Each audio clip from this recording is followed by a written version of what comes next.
Welcome to Agmax. ద్విత్వా తుఫాను రైతుల గుండెల్లో తీవ్రమైన ఆందోళన కలిగిస్తోంది. ఆదివారం కురిసిన వర్షం కారణంగా రైతులు ధాన్యాన్ని ఎలా కాపాడుకోవాలో అర్థం చేసుకోలేక భయంతో ఉంటున్నారు. వరుస తుఫాన్లు రైతులకు కంటిపై కునుకు లేకుండా చేస్తూ రైతులకు తీవ్ర నష్టానికి గురి చేస్తున్నాయి.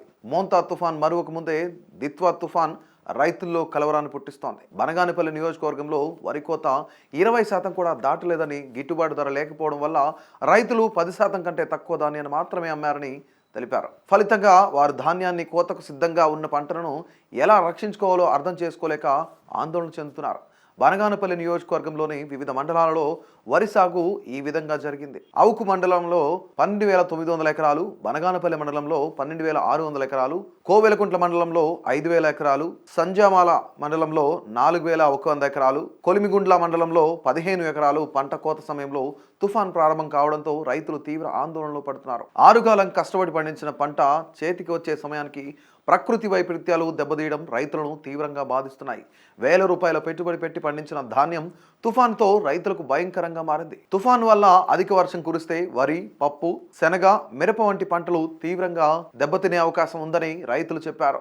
వారు కళ్ళాల్లో, పొలాల్లో ఆరబోసిన ధాన్యంపై పట్టాలు కప్పి తడవకుండా కాపాడుకుంటున్నారు. అయినప్పటికీ 10% కంటే ఎక్కువ ధాన్యం కొనుగోలు జరగలేదు. ప్రభుత్వం ధాన్యం కొనుగోలు కేంద్రాలను ఏర్పాటు చేయకపోవడం వల్ల రైతులు, మధ్యస్థులైన దళారులు, ప్రైవేటు వ్యాపారులకు ధాన్యాన్ని అమ్ముకోవాల్సి వస్తుంది. వ్యాపారులు, మిల్లర్లు బస్తాకు 75 కేజీల ధాన్యానికి 1,400 నుంచి 1,500 రూపాయల ధర అడుగుతున్నారు. దిత్వా తుఫాన్ హెచ్చరికల కారణంగా వాతావరణంలో ఒక్కసారిగా మార్పు రావడం వల్ల 2 రోజులుగా వ్యాపారులు ధాన్యాన్ని కొనేందుకు రాకపోవడంపై రైతులను ఆందోళన పెంచింది.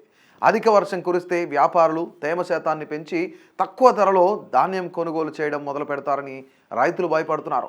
తుఫాన్ ప్రభావంతో వాతావరణ పరిస్థితులు మారడం వల్ల ధాన్యంలో తేమ శాతం మరింత పెరిగే అవకాశం ఉందని రైతులు ఆందోళన వ్యక్తం చేస్తున్నారు.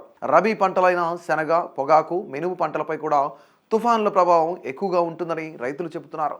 ఈ వర్షాలు పంటలను తీవ్రంగా నష్టపరుస్తున్నాయి. ఈ సంవత్సరం తుఫానుల దెబ్బతో రైతులు తీవ్రమైన నష్టానికి గురయ్యారు.